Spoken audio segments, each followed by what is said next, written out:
forward to this all summer, so thank you.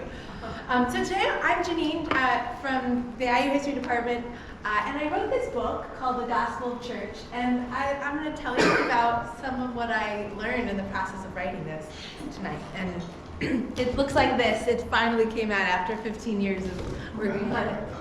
So I want to start though, I'll talk for 35, 40 minutes, but I want to start though with a question that was on my mind for a long time as I was beginning to think about this project, working through a lot of big questions. Why does Europe have a more robust social democracy than the United States? What are the usual answers that we have, that we know of, to answer this question? Call that out. Historians often talk about what they call the Turner thesis, like this idea that we didn't have a socialist revolution in the United States because we had the West, and the West was like a safety valve. People just went west when they could have stayed where they were and fomented the revolution.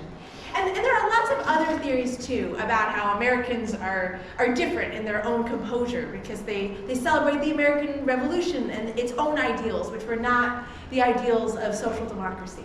And there are all sorts of interesting answers to this question, but they were unsatisfactory to me for a long time in various ways. And I especially didn't buy this idea that the United States is just different because of what we're made of, some sort of American exceptionalist argument.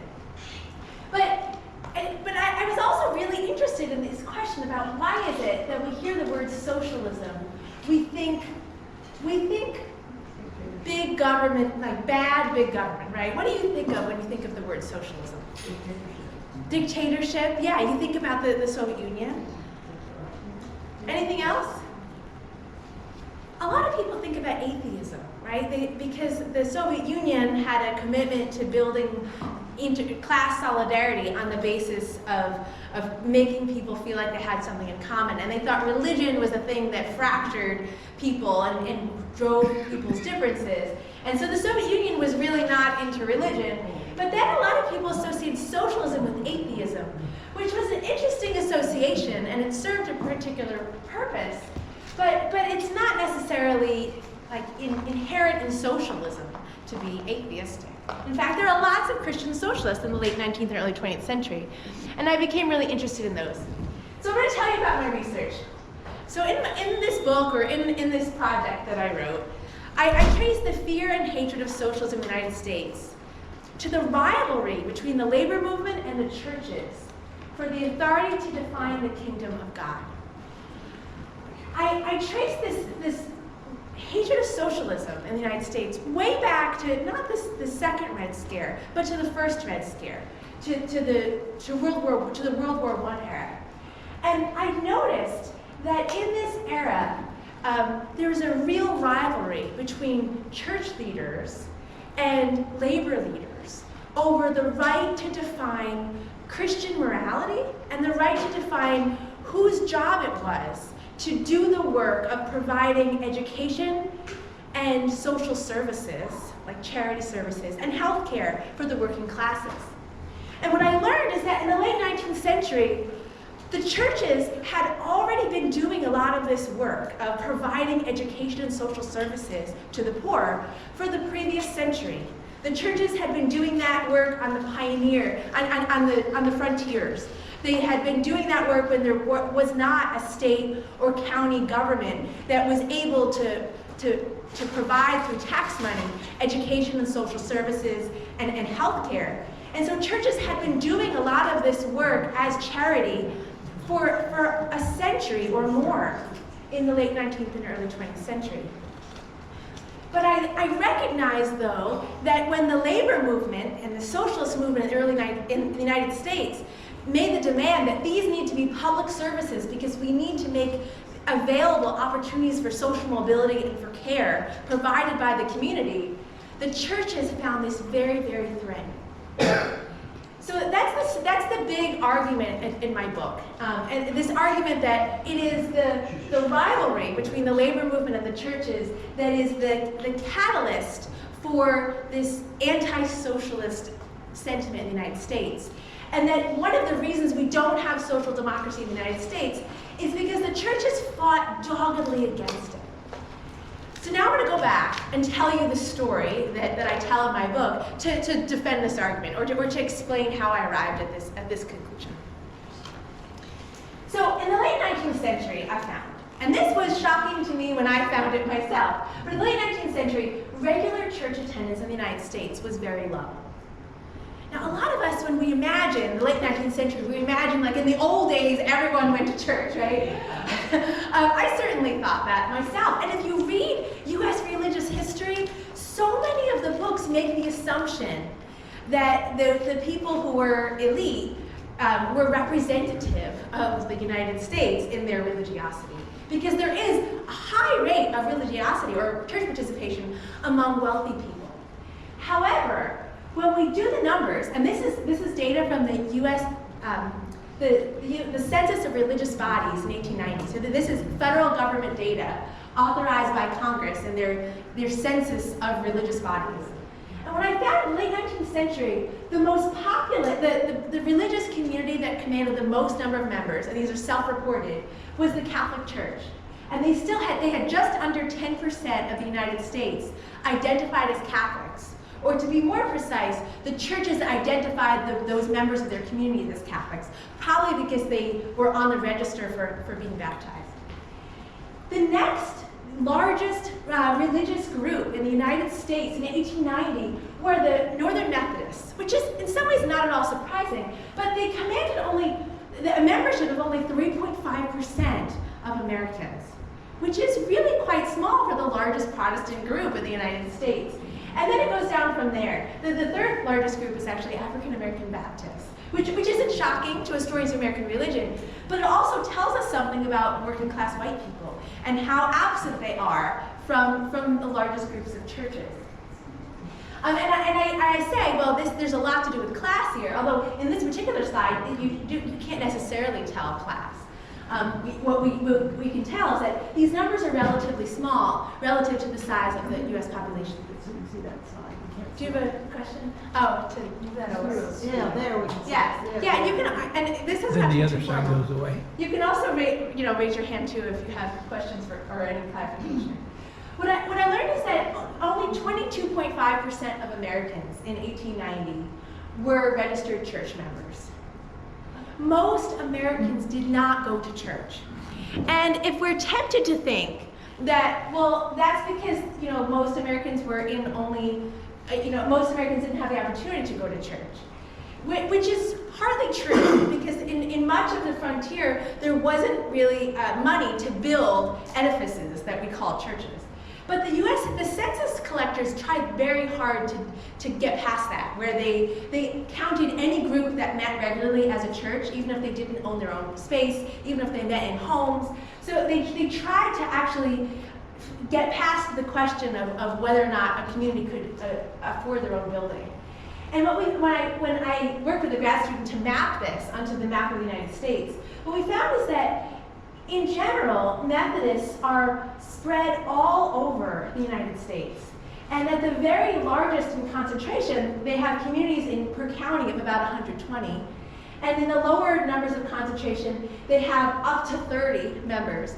But these Methodists are spread all over the United States in relatively small concentrations. And that reminded me that it is the people of the aspirant class folks who are attending churches, because it's a small fraction of every community, and those are the people who read and write and report about a lot of these things. And Southern Methodists too, interestingly, and of course you probably know this, that the Southern Methodist Church, Northern Methodist Church split before the Civil War over the question of slavery. And I just mapped them here because they're the largest. Meanwhile, and I wanted to point this out now, less than 10% of, or less than 23% of Americans are church members. According to the U.S. Census in 1890, Henry Carroll, who was in charge of the census, he was a historian of American religion. So they really tried to find someone who understood what he was talking about when he met all these denominations. He made an estimate in this 1890 census that there were 5 million active atheists, skeptics, secularists, or infidels. And those are his words. He estimated 5 million Americans, which was the same number as all of the Protestants combined, as people who are actively opposed to the churches. And when he said they're not unbelievers in church, he said they're unbelievers in church, they're not actually unbelievers in the gospel. But he says that a lot of these people are active atheists. So some of them really don't believe in God. Some of them are skeptics, and they just hate the churches as religious institutions. But in general, he noted this as an evangelical opportunity, because that was part of his job in those days, to evangelize. But he also sort of observed something that I wanted to bring into the present. I observed something about the fact that in the late 19th century, a large number of Americans were opposed to the churches. They were opposed to the very idea that churches maintain the communities through their education and social services. They were opposed to having to submit to the leadership of religious leaders because they were the only ones who were able to provide education and welfare within those communities. And when I dived into this history of those people who were in that list of 5 million infidels of various types, what I learned is that the print culture of the late 19th century is filled with missionaries who are intent on creating a more Christian commonwealth. A lot of these people are infidels, according to the religious leaders who are running the churches, but they're people who think a lot about how to revisit the scriptures and revisit the stories of Jesus. And imagine a better society based on these Christian principles, but not in alignment with the visions of the church leaders. And I could tell you about each one of these books individually, and we can talk about that maybe in the Q&A. But what I wanted to say here is that these authors are thinking really creatively about what Jesus wanted, who Jesus was and what he wanted for the world. A lot of these people are reimagining Jesus as a carpenter who was just a regular guy who was really opposed to institutional faith. And they imagine Jesus as someone who's railing against the Pharisees was an example of the way that he didn't want people to be attached to institutional religion. He wanted people to change the way they live their lives, and he wanted a new way of living to be central to the fabric of American society. A lot of these people were interested in cooperatives. I don't know if you know the term, what that meant to them. But cooperative grocery stores, cooperative granaries, cooperative ownership of land and farming. They were interested in various ways to get rid of the profit motive, what they call the profit motive, and to create incentives in society such that people could be incentivized to help their brother or sister, as opposed to, within capitalism, as they would put it, be incentivized actually to exploit their brother and sister. So in the late 19th century, where a lot of Americans were not churchgoers, because a lot of them were really upset with what churches had done and with the sort of outsized power and influence of churches, there was a lot of Christianity in the late 19th century, and a lot of these people were participating in this really public reading culture. One of the most popular books of the late 19th century, and actually the most popular book after Uncle Tom's Cabin, was Looking Backward. Has anyone ever read this book or heard of it? It was very popular in the late 19th century. And this is a book about a man who is very tired, and he takes a sleeping pill to try to get him to sleep because he has great insomnia. And he takes too much, and he wakes up in the year 2000, more than a century later. And when he wakes up in the year 2000, everything is changed. Everything is publicly owned. The streets are very, very clean. People all go to excellent public schools, and people are paid in government script in a way that is very useful for their immediate needs.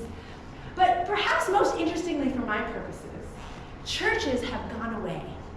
Because in the imagination of, why am I forgetting his name? Edward Bellamy. In his imagination, churches were already declining. And in the future, at the rate of decline, there would be no more church participation. So I'll give you just a little snippet of this. One of the characters says, "You were done with national religious establishments in the 19th century. Did you fancy we'd gone back to them?" And the narrator, who tells the story of what the year of 2000 is like and why, he goes, "Just as the abolition of royalty was the beginning of decent government, just as the abolition of private capitalism was the beginning of effective wealth production, so the disappearance of church organization and machinery, what he calls ecclesiastical capitalism, was the beginning of a world awakening of impassioned interest in the vast concerns covered by the word religion." Many Americans in the late 19th century loved to imagine a world where churches would stop having any power or influence because real Christianity would come into being. And they imagined this was sort of just the natural progression.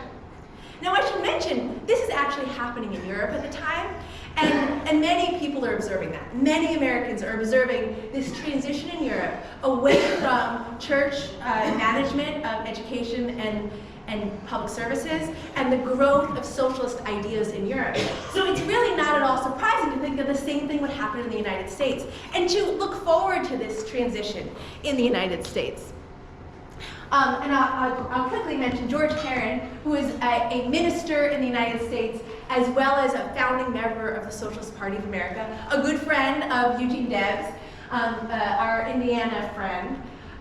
He basically is very much on board with this idea that he is, as a Christian, as a person who's a minister, as a person who's trained a lot of people in the ministry and trains a lot of people to consider themselves evangelists, he believes that he's an evangelist for a new social order, and that new social order is socialism. Because in socialism, the community, he says, can actually have much more opportunity to really actualize making laws to abort the profit motive.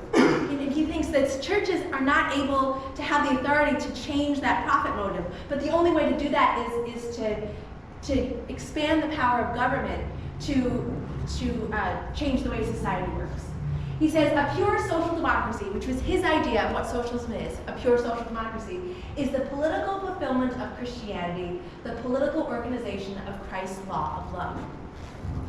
And he was, in the late 19th century, one of those leaders who works closely with Eugene Debs, especially after William Jennings Bryan fails in his presidential bid.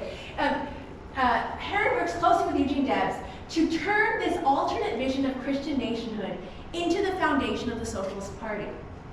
The foundation of the Socialist Party in the United States, this Socialist Party in the early 20th century, is the Socialist Party of America. Like, there are actually many socialist parties, but this one, the Socialist Party of America, which is the most popular socialist party in the United States at the time, had these goals.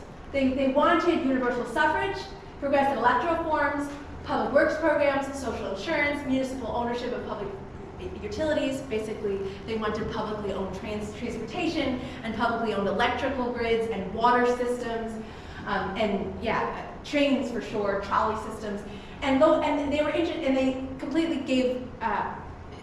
All the parties were locally run, so they wanted every community to set their own agenda for what they wanted. Interestingly, a lot of the people who were participating in this Socialist Party, which was rising in popularity in the early 20th century, were Christians. A lot of these people were inspired by these ideas of Ed Bellamy and George Herron, and were participating in this print culture. So much so that Eugene Debs was aware of this and was really smart about, I would say, using this to his advantage. In 1906, he invites the Christian Socialist Fellowship, which is this community of Christian socialist ministers, which is sort of underground because a lot of them could get kicked out of their communities if people knew that they call themselves socialists. But in 1906, he invites this whole group to relocate their headquarters to inside of his building. And he says, I know you have your own independence, but you want to just sort of have a rent-free space in our building. And then he hires a lot of those clergy who are part of the Christian Socialist Fellowship to be organizers for his party. And they do this all over the South. And this is really the way that we get a lot of socialist participation in the South. So these are maps that come from my book. And there's so much to look at here and talk about. But by 1912, Debs' party is doing well. It really is doing quite well. This is a map of where socialist officials are elected to public office. And we just noticed this is all over the United States, and especially in this Midwestern area. And we can talk about why, but this is where the most Christians are. This is where the most Methodists and Baptists are. By 1916, this is where we see socialist newspapers in circulation. Some of these socialist newspapers are not closely affiliated with Debs because they're ethnic papers that are affiliated with international socialist groups. But many of them are on very good terms with Debs Socialist Party. And what we notice here, and I guess I should ask you, what do you notice here? But one thing I notice here is just how incredibly popular this is. And it's not just the North, and it's not just the cities. It's also the South. It's all over the United States. Interestingly, and I'm going through this quickly, we could talk about this more later, is that the largest fraction of dues-paying socialists, people who you could define socialists as people who paid dues to the party, or as people who read newspapers. There are all sorts of ways to define what is a socialist historically. But the largest fraction of dues-paying socialists were rural folks. And this is from the dues list. I made this map from the list of who's paying dues. The largest number of people in 1916 or 1910 were Oklahomans. Not interestingly, because they're organized by a lot of Christian socialist ministers down there. And also in these old Northwest territories where we have the most number of Christians or Christian churches that have been settled through the Great Awakening, the Second Great Awakening. So a large fraction of Americans in the early 20th century who are Christians are inspired by these ideas of socialism.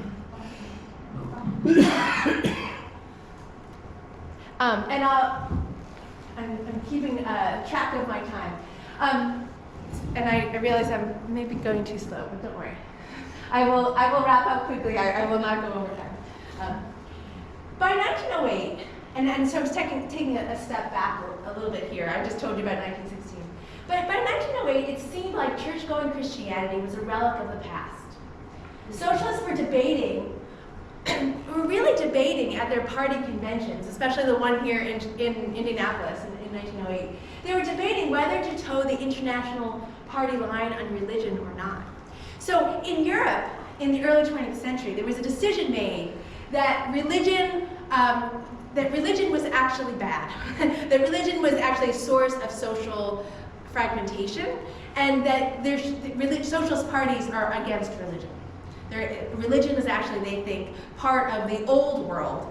And very famously, Friedrich Engels, who's Marx's partner in crime, has a lot to say about religion. He basically says religion is part of the feudal era, and in the modern era, we don't need religion. Religion is just sort of a rationalizing system for power in Europe.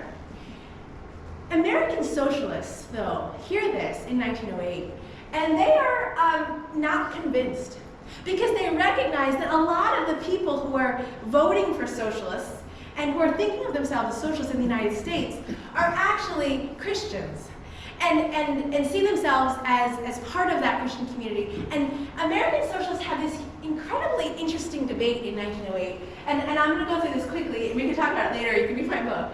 But they have a really interesting debate about whether American socialists should sort of step away from that party line in the interest of maintaining more members and keeping people who are on the line and whose churches told them socialism is something you need to stay away from.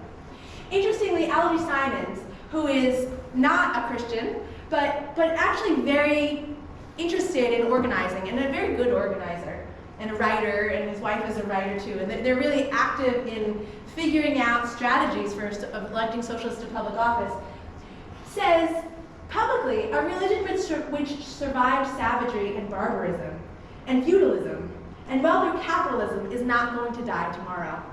And he fights for the right to keep those Christian socialists in his party and to decide that the Socialist Party of America is different from the Socialist Labor Party and other European socialist parties, and convinces enough delegates at the convention.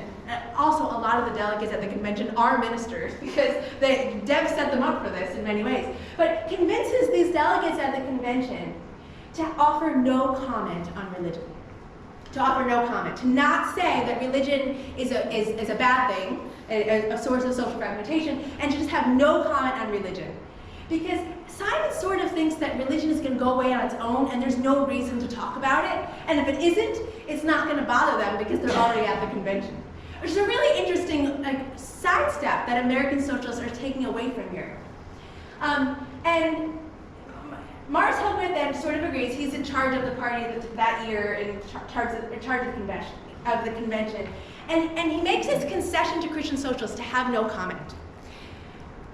That year, American Protestant ministers heard about this convention where they were debating whether or not religion was a bad thing and discussed how religion was on its way out in American history and all around the world. And they decided to unite that year into the Federal Council of Churches. And so my book what I've told you is really just the first 4 chapters, but it's eight chapters long, so you can read the whole thing. But the book tells the story of what happens when the Federal Council of Churches unites together starting in 1908 to defeat the prospect of socialism. This is a particular infographic they actually used at the event as a slide, so I thought I'd show it to you. But this is Charles Stelzel, who's a Presbyterian minister and a German, who worked with a lot of German immigrants in Chicago and St. Louis, in New York City. He sketched this graph about the growth of socialism in the United States, and these are the particular years. And he forecasted that by the late 1920s or early 1930s, we were definitely going to get a socialist president at the rate of growth that he was recognizing was growing. And he also recognized what a small fraction of the population owned most of the wealth. It's actually worse now. And he recognized the national appeal. He also recognized how many ministers were involved in socialist organizing. And he says in 1908, the labor movement is becoming so strongly religious. In other words, so many people in the labor movement are effective organizers, and many of them are really believing in this as their vision of what it means to be a Christian, that either the labor movement will capture the church, meaning the labor movement will supplant the church and become the new source of morality and the new supplier of education and social services, or the church will capture the labor movement. And he made a plan. In that meeting in 1908, at the meeting of the Federal Council of Churches, he made a plan with the other ministers to, the Federal Council of Churches was a community of all the Protestant denominations. They were all agreeing to meet together as Methodists and Presbyterians and Baptists and Episcopalians, and collectively pool some resources to do evangelistic campaigns.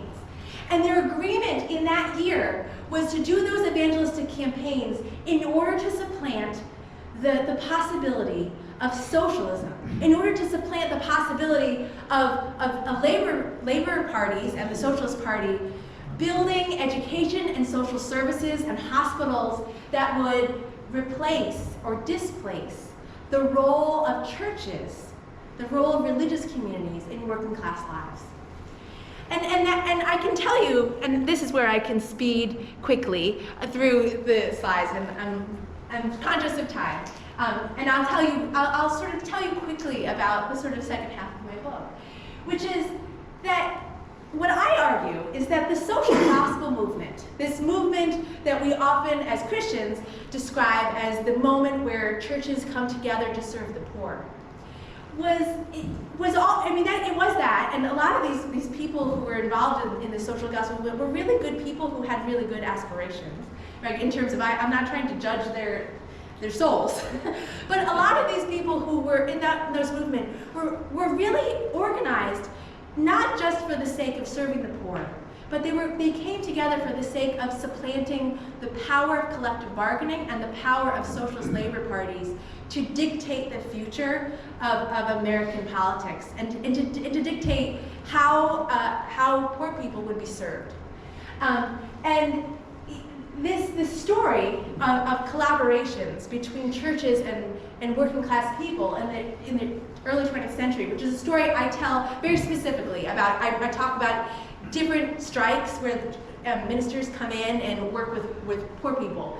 And I talk about all of the publications that the churches published between 1908 and 1919. And when I look at them really carefully, and I look at the perspective of the workers in these relationships, as well as the perspective of those ministers, what I learned is that what looked like solidarity was often much more of an effort to supplant the right of workers to speak on their own, and to move the churches into becoming the real sort of moral voice of workers. And what I argue is that a lot of these churches were worried that workers were speaking for themselves, that working class ministers and ethnic ministers, Italians and Irish folks, were speaking for themselves about what workers wanted. And a lot of these church leaders wanted to take that moral authority back for themselves, and they wanted that to belong to the churches. And for an example, these are three examples of working class ministers who wanted to serve workers through unions, and who wanted unions to be the mouthpiece of workers because they thought that unions had something to say that churches didn't.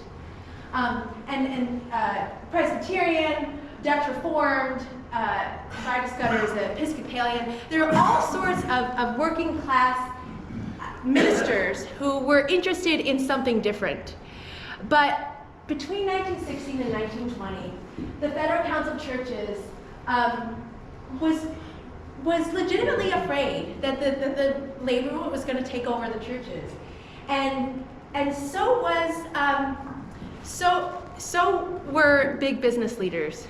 So in that era, the Federal Council of Churches, as they're building these evangelistic campaigns to get workers in their churches, to get workers affiliated with churches, to get workers inspired by the gospel and by the way that they could do that in church, the Federal Council of Churches began to finance their evangelistic campaigns through donations from the Rockefellers and the Carnegies. And so the Rockefellers gave in $25 million by the year 1919. $25 million in 1919 dollars in order to kill the Great Steel Strike in I want to say Pittsburgh, but actually all across the United States. So the Carnegie in this case, and Rockefeller, gave in that money because they were really afraid that the labor movement in the Great Steel Strike was going to make a statement about the future of post-war America.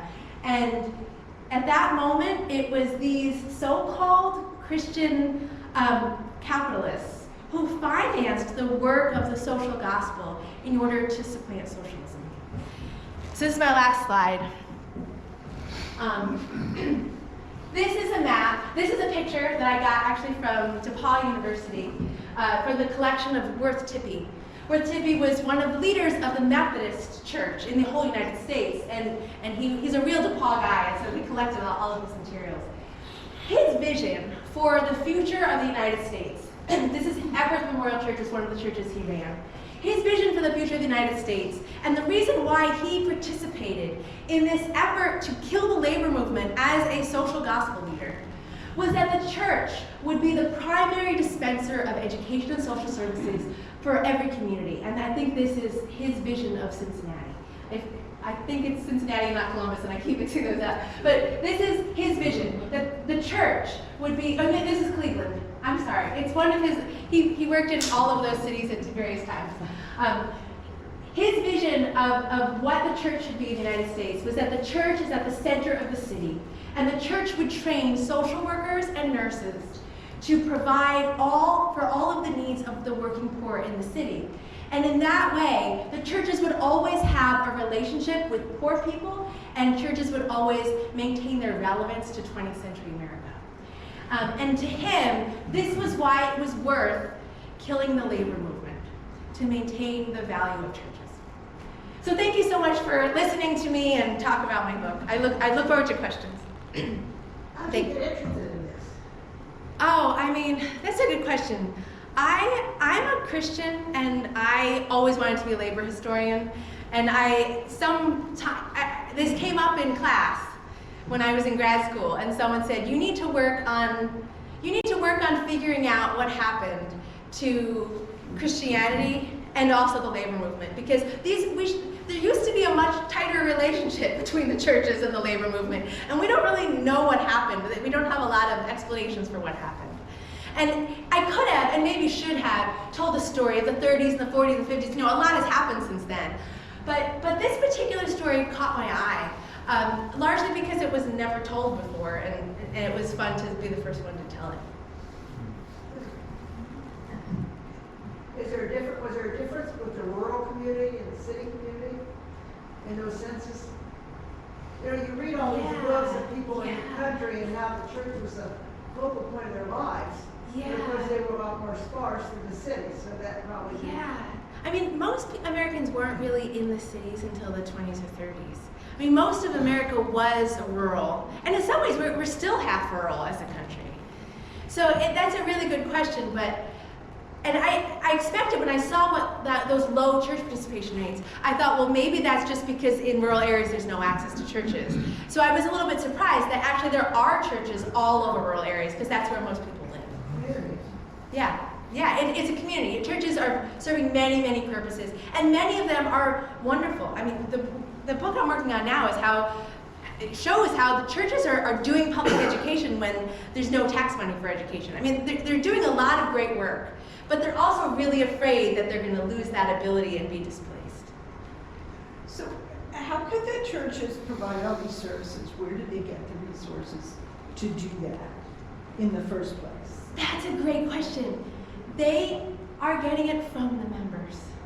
I mean, they're getting it from anyone who has money, from the people who tithe, from the poor through the rich.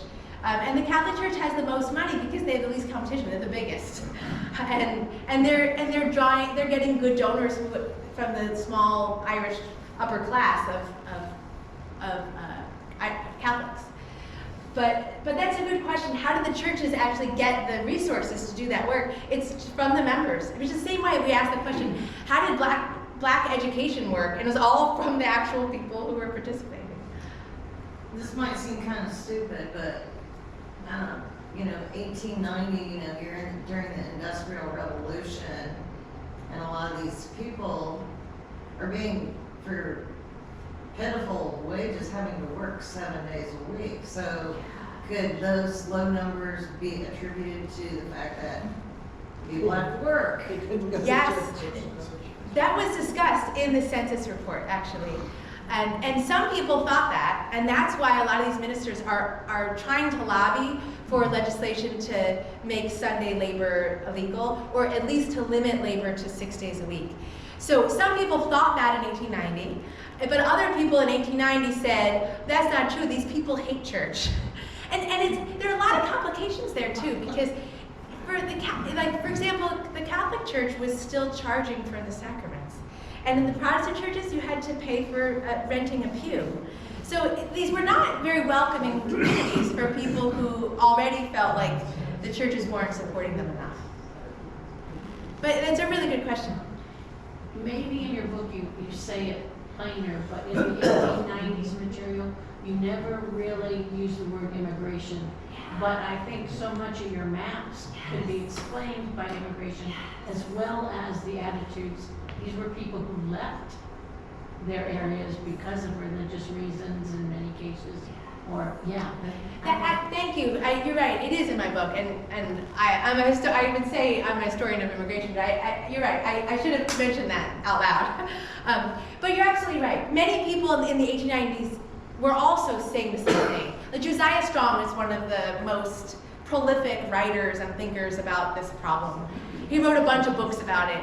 Actually, many people wrote a bunch of books about it. It's maybe surprising how much literature there is on the fear of churches going away in the 1890s. You can read a lot of books by people at the time talking about this. And yes, many people are saying it is because of immigration. And many Protestant leaders at the time say, well, it is our job now to make sure these immigrants are going to our churches, because this is what Americanization looks like.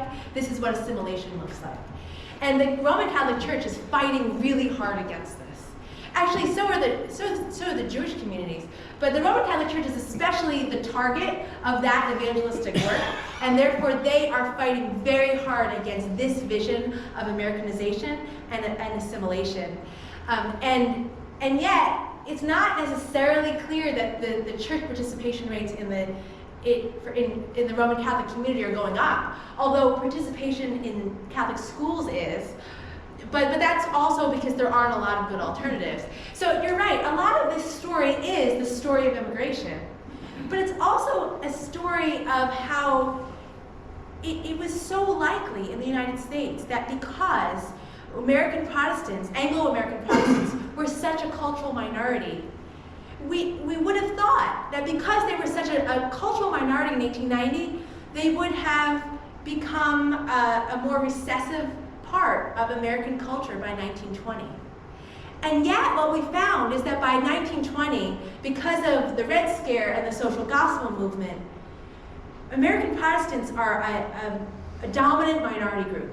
They are a minority group. Anglo-American Protestants are still a minority group in America because of the tremendous immigration and African-American migration.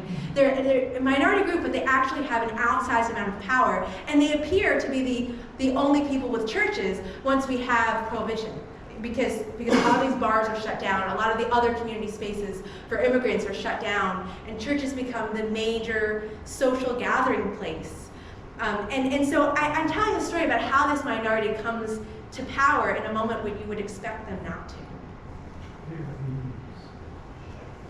Yeah. On the very first thing that you had on the screen, and you asked a question, do you remember that? Yes. It was The first, asking a question. yes. This one? No, the very first, when we first walked in. Oh, Very first slide. Yeah, thank you. There. There we go. Okay, why does Europe have a more robust social democracy than the U.S.? And I'm not sure I can answer that question, but I'm just befuddled. I'm 70 years old, and I've been befuddled all my life to understand why does Europe still have such a fondness for monarchies? I have so much trouble relating with that, and really it kind of plays in a little bit with this in that religion and elitism and all of this. Why? Yeah. Why is that still popular? That's such a great question. And the Europeans will say about us, why do Americans have this fondness for the independent pioneer? And the people in the city say that about us too, right? Why? I mean, you're right that is part of their origin story, and a lot of Europeans are still learning about the kings and queens in school, and we used to hear until maybe the 90s, 80s, So it's interesting how in Europe they have their origin story of where Europe came from is that they came from the monarchies and the church, and then they emerged into modernity. And in modernity, the state provides all of these resources because the churches failed in that effort because they were in collusion with the monarchy. I mean, and that's a story in France and Germany, and a little bit less so in England, and we can talk about that. Right. But in general, that's the story in Europe, is that modernity supplanted the need for churches to have this job. And we don't have that narrative in the United States.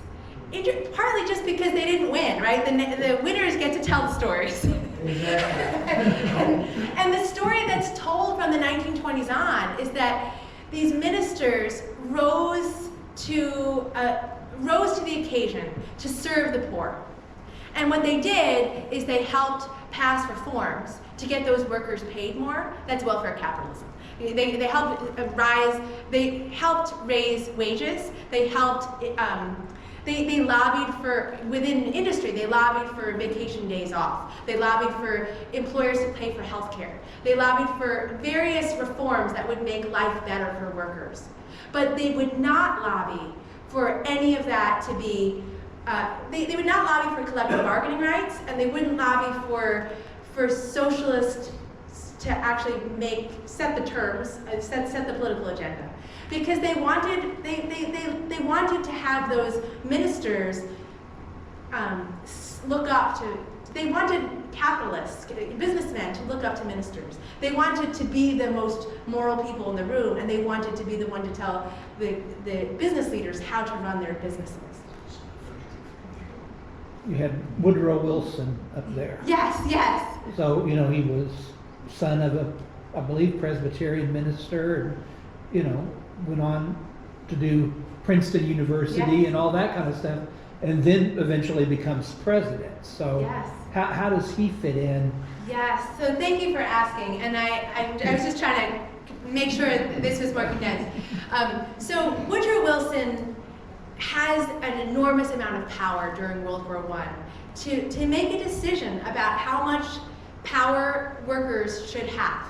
So in some ways, you know, he's elected, but he is endorsed by the American Federation of Labor, and the American Federation of Labor had a policy that they don't endorse political candidates. And then Wilson comes along and they're like, okay, we actually sort of endorse him.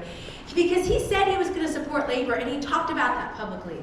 And he does, in some ways. During World War I, he authorizes the creation of the War Industries Board, which is a federal government arbitrating authority, so that if any union goes on strike, the government comes in and immediately arbitrates it, which usually means recognizing the union and paying more. So in many ways, he was someone that laborers had every reason to trust would support the right of collective bargaining rights, not just during World War I, but afterwards. But during the course of World War I, he changes sides. And that is largely because he is very close with the leadership of the Federal Council of Churches. And the Federal Council of Churches is very much in bed with Carnegie and Rockefeller, who are financing their whole evangelistic work. And they pressure Wilson to step back from support for collective bargaining rights and to instead support this vision of welfare capitalism as the best way to serve workers. And so Wilson is a friend, and then he turns into a backstabber to labor. At least the way that the labor movement tells the story is that Wilson really is not there in 1919 when he could have recognized, told, you know, Gary in U.S. Steel, he could have told U.S. Steel to recognize the collective bargaining rights of those workers, like he had all through the war. But he closed the War Industries Board at the end of the war, and then left workers to go on strike and lose right after the war was over. Yes?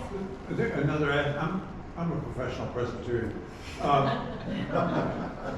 One of the things that I think can't be left out is the animosity of the mainline Protestant churches toward the Roman Catholic Church. Yes.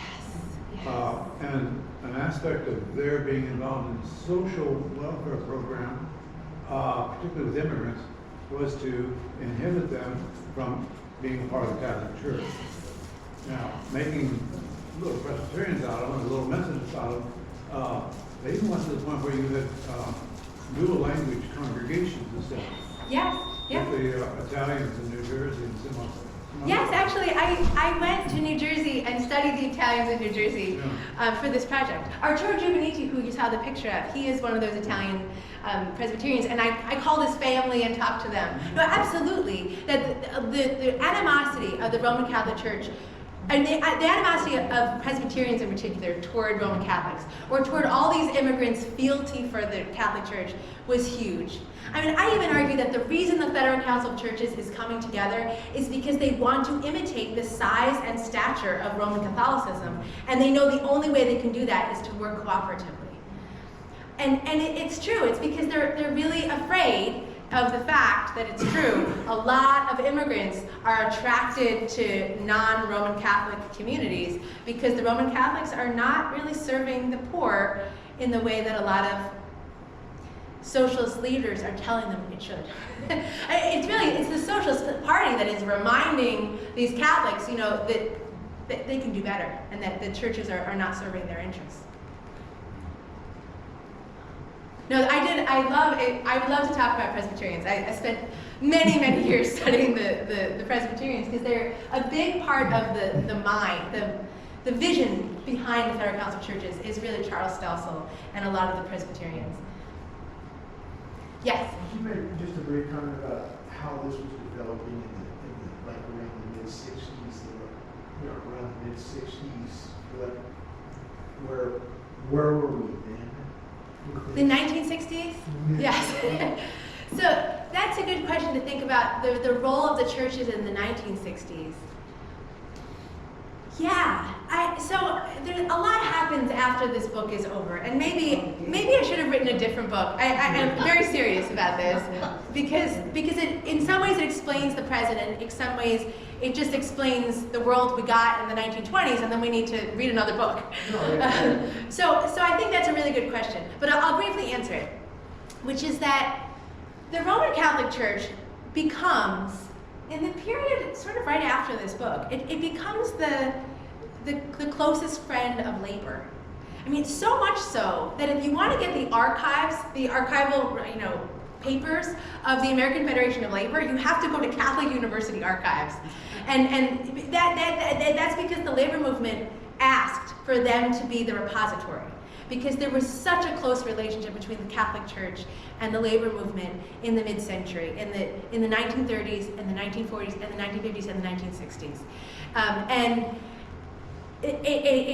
don't want to I almost can't overstate that, how much Roman Catholicism in theology transforms, and a lot of their social teaching becomes front and center in the way they preach and the way they catechize in the mid-20th century. It's such support for labor and support for social justice becomes really central to Catholics in the mid-20th century. And that's in part because the Protestants dropped the ball, right? And it's also because that's their community, but it's also interesting to note that they're trying to sort of strategize differently than the Protestants. They're recognizing, well, either the labor movement is going to take us over, or we are going to be very good friends. And they work very, very closely to become very good friends. The unions were very strong toward that. You think of at least the labor, you think of Jimmy Hoffa and all that was going on with that, and then yet they elect a Catholic president in the United States. Yeah. And yet the hatred between, like, say, Jimmy Hoffa and the Kings, of all the books I've ever read, that was the most hated relationship ever. I just wondered if something that trivial could cause such a huge rift in maybe something that was starting to come together. Yeah, that's a good question. I'm not up on my 1960s Catholicism right now, but thank you. That's a really good question to ask, and I would know, if you want to actually follow up on that, I could give you other books to read or historians to contact. All right, thank you. Well, you're very enthusiastic. It took me 15 years to write this book, and no one ever wants to talk about it, so I take advantage of any moment. I have two questions, actually. You mentioned the Great Awakening as being the stimulus for the former, all these churches in the former Northwest Territory, like where we are right now. Yeah. Could you elaborate on that a little bit, like how that works? Yeah. I mean, so many of the churches, where is that slide? I mean, I guess it's in a lot of these places. So much of Ohio, Indiana, Illinois, Michigan, this whole Northwest Territory is just taken over by the Second Great Awakening. The Second Great Awakening, this is a moment where more and more people are reading the Bible on their own, and they're doing it outside of church and just in their own communities on Wednesdays. And this is a really big deal because church used to be, previous to the 1840s or so, the church was a place where people were always trying to figure out if they were really called by God or not. Or a lot of people were, and I'm overstating the story, and I'm sorry about, overstating the story. There were Calvinists and Arminians. But by the 1840s and 50s, a lot of people were enthusiastically participating in religious life outside of church, in church, and reading the Bible and many other things to help them understand the Bible on its own terms. A lot of these people are in this dark red territory. They're in the whole space from Western New York all through the Northwest Territories. And this is part of their own identity and how people are describing who they are. Many of these people, of course not all, are attracted to abolitionist ideas. This is also the location of the Underground Railroad, eventually through Indiana. So a lot of these people are Christians, and they really see that as fundamental to who they are. in many of these very communities where there were abolitionists, we see in the next generation that their children are Christian socialists. And I found this over and over again, where people talked about they're carrying on the work of their parents and grandparents by being socialists when their grandparents were fighting the good fight for abolition. And so I found that really interesting, that that was their story of who they were. Yes? I look at that map and it looks to me like the same people are fighting on who gets power today in the political parties. Those are the same states that it fights over. And in some ways, isn't that interesting? Like, it tells us something about how that legacy of what it means to be a Christian is still contested, right? That people recognize, when we talk about, I've read some things about Wisconsin, right, where a lot of people in Wisconsin see themselves as a Christian, but there's so much debate about what that means. Is that a socialist Christian, or is that a conservative Christian nationalist? And another layer here, which I'll just drop, is that you might call these Christian socialists another version of Christian nationalists. I mean, it ought to be said just that a lot of these people were imagining a vision where Christianity was central to the republic, but it was in a world where it wasn't churches, it was the communities themselves, politically elected communities that set those terms. So it's interesting that these are still battleground states for determining who we are, because that debate is unresolved in a lot of ways. It's a great observation. Yeah, Michigan, Wisconsin, Pennsylvania. Pennsylvania, why? Did you ask your second question? Yeah, that's true. Texas too. That's a great point. Christian socialists the legacy is really weird because they go underground so fast during the Red Scare. And so you might say Christian socialists went out of business because it became illegal during the Sedition Act. But we also know that a lot of people just didn't talk about it. And I know I recently read this oral history of the Mennonites. We're talking about how the things that are unsaid are the very things that the community builds together. So in some ways, it is the lack of addressing the Red Scares within the churches that is the source of a lot of consternation. It's a really good point. I think mine is actually more of a comment. European visitors to the United States invariably comment on how many churches there are in the United States compared to Europe. And so I don't know how that connects to, social democracy in Europe versus in the United States. But it is noteworthy that our big church organizations, like, the United Methodist Church, for example, exist, but then in every town there are all of these small sort of homegrown organizations that are not connected to any large organization, right? Yeah. There's never a national church as there were in Europe. Right, yeah. Yeah. That's true. So that's a great point. And sociologists always make that point, that there's this free market of religion, that it's just so many competitors and everyone can have their own affiliation. And that's true. That's a really good point. That's why, but I think that explains the Second Great Awakening. I think it explains some things. But I actually think that the Federal Council of Churches aspired to be the national church. I mean, they relocated their central headquarters to Washington, D.C., and they made a list of all the people who they thought should be ambassadors, and Wilson used that list. Wilson relied on the Federal Council of Churches to do a lot of his politicking. And then, and this will be my last point, during World War I, at the beginning of World War I, World War I was rather unpopular, especially at first in the United States, especially until it became illegal to critique the war. It was really rather unpopular. And Wilson ran for re-election in 1916 on the platform that he kept us out of war. A lot of people were really, really unsupportive of the war, especially the labor movement, but lots of other people, pacifists in general. And a lot of people were pacifists. Woodrow Wilson told the Federal Council of Churches, and I found this at the Presbyterian Historical Society and gasped, and I'm still gasping. He made a memo, and he sent to the Federal Council of Churches, and he said, I want you to announce next Sunday in church, in all of your churches, that the war is a support for democracy, because democracy is under threat in Europe. And he told these stories, and he said, these are the words I want you to use, and this is the language I want you to use, and these are the stories I want you to use. And they said, okay. And actually, one of the guys, the Methodist, Harry Ward, he was really rather uncomfortable about this, and they even have in the minutes that he dissented. But that was agreed upon in the interest of supporting the nation. So in many ways, the Federal Council of Churches aspired to that role of the national church, and also did some of the dirty work that a national church does. So I thought that was really interesting and worth telling a story about. So thank you so much for coming here tonight.